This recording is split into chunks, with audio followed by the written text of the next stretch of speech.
right, welcome. Today, we're gonna dive into something really cool. Why we sometimes feel totally, completely stuck. And more importantly, how a single, simple act of courage can literally rewire your brain and change how you see the world. So let's get right into it. You know that feeling, right? We've all been there. You're staring at a problem, you're just blocked. And then later, someone else comes along and points out this ridiculously simple solution. And you're just left thinking, ugh, how on earth did I miss that? It's so frustrating. You know, there's actually a brilliant Turkish idiom for this exact feeling. It's Basiritim bağlanmış. It literally means my insight was tied up. Isn't that perfect? It's like your brain's ability to see clearly just gets all tangled up in a knot. So what's really going on here? Why does this happen? Well, it turns out our brains are kind of hardwired to fall into what you could call an insight trap. This happens a lot when we're stressed out or even just going through our normal day-to-day routines. So let's break down exactly why. Okay, so the biggest reason is pretty simple. Our brains are all about efficiency. They're trying to save energy. So for most of the day, they just run on autopilot. Think about it. We do our regular tasks, navigate familiar places, all without much conscious thought. And look, that's super useful. But it has a downside. It means we're often not really seeing the world, we're just seeing the same old familiar paths we always take. So, if autopilot is the problem, what's the fix? How do we untie that knot in our insight? The answer is actually surprisingly simple, but it's also incredibly profound. There's this one key ingredient that acts like a catalyst, sparking a whole new way of seeing. And that antidote? It's courage. Now, I'm not talking about the Hollywood saving the world kind of courage. I'm talking about a simple, everyday act that literally unlocks our brain from its automated loops and forces it to see the world with fresh eyes. And this is a really crucial point. We tend to think of courage as this big, grand, heroic thing, right? But for our brain, courage is way simpler. It's just about stepping into a small uncertainty. Seriously, it could be as simple as trying a new kind of food, or finally talking to that new neighbor. These tiny acts, they are incredibly powerful for rewiring our brains.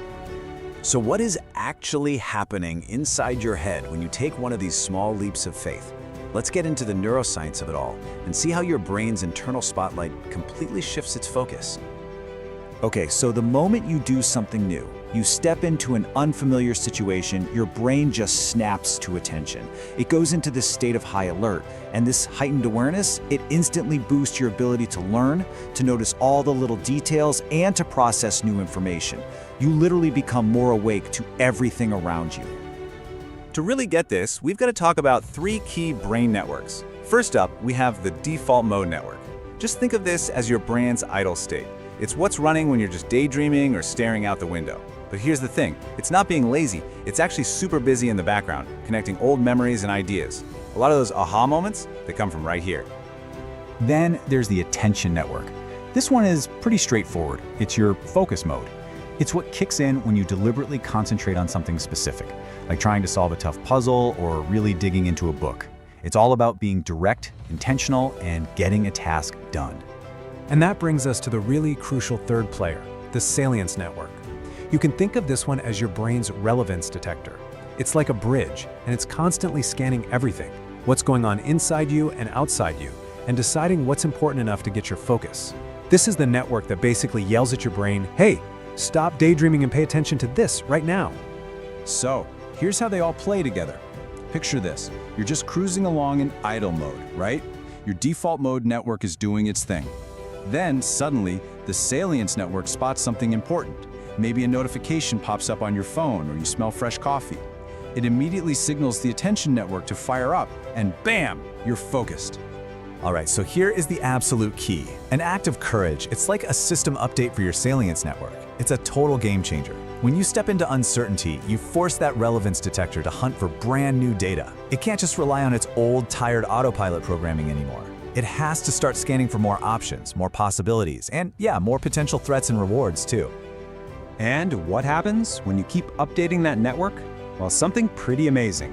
You start to develop this incredibly powerful new skill. It's an ability we can call the art of seeing. Let's go back to that story from the beginning, because we've all been there. So imagine, you get into some minor trouble, right? Nothing huge. Let's say a frustrating traffic issue. And in that moment, you just feel completely overwhelmed. Your mind goes blank, and you cannot think of a single good solution. Okay, so fast forward to the next day. The stress is gone, you've calmed down, and you're just telling a friend what happened. You're just recounting the story, you know? And your friend, without even blinking, just casually says something like, "Oh, why didn't you just call me? I could have helped you with that in 5 minutes." And in that one moment, it hits you.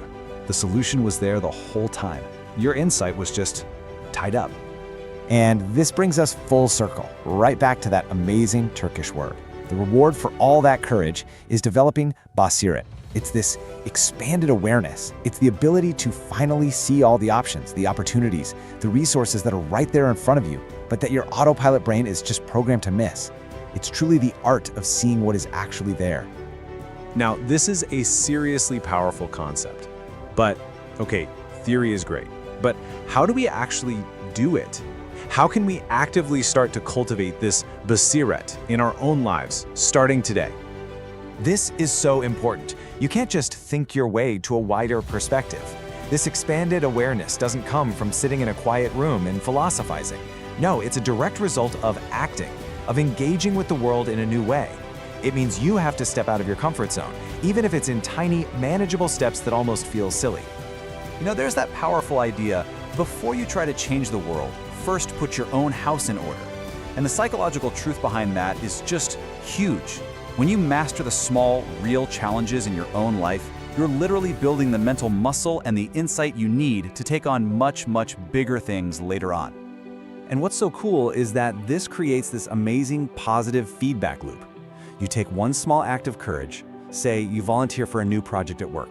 That leads to a new insight like, hey, I'm actually pretty good at this. That new awareness then opens your eyes to new possibilities for action, which then inspires you to take another act of courage. It becomes this awesome cycle of growth that literally expands your entire world. So we've seen how courage helps us see the world as it is, right? It helps us see the options that are already there. But that leaves us with one final really fascinating question. If that's how we see what is there, what does it take to see what isn't there yet? What does it take to go beyond just perceiving reality and start to actually envision and create brand new possibilities?